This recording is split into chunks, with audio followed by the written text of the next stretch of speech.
Sa amin, sir, bilang mahirap na mamamayan ng Pilipinas, kahit ganito lang po yung estado ng aming buhay.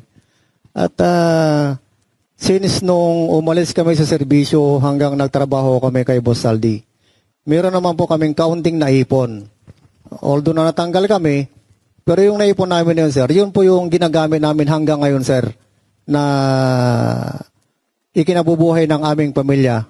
So, yung mga nag-aakusa, sir, sa amin na lumantad kami dahil lang sa kahirapan po, sir. Hindi po magandang akusasyon sa amin, sir, yan na ginagawa nila, sir, sa amin. Dito sa amin, may mga retired po, pensyonado po kami. So buwan-buwan po, meron po kaming natatanggap na dahil nagserbisyo kami. Optional retirement po kami. 4 yata kami dito.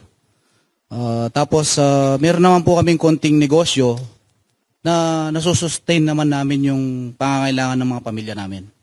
Kaya dapat, hindi niya po dapat sabihin yun kasi nandito po kami ngayon para sa bayan ito eh. Masyado ng talamak yung ginagawa nilang pag nanakaw dito sa pondo ng ating bayan. Kaya dapat matuldukan na to eh. Hindi po kami nagpapabayad dahil lang dito sa kuwan na ito. Lumabas kami talaga, bukal sa aming kalooban, sa mga kasama ko. At nakausap din namin si attorney, Balikod. At yun po, lahat ng mga katotohanan tungkol sa korupsyon dahil naawa po kami sa taong bayan. Apektado po lahat talaga.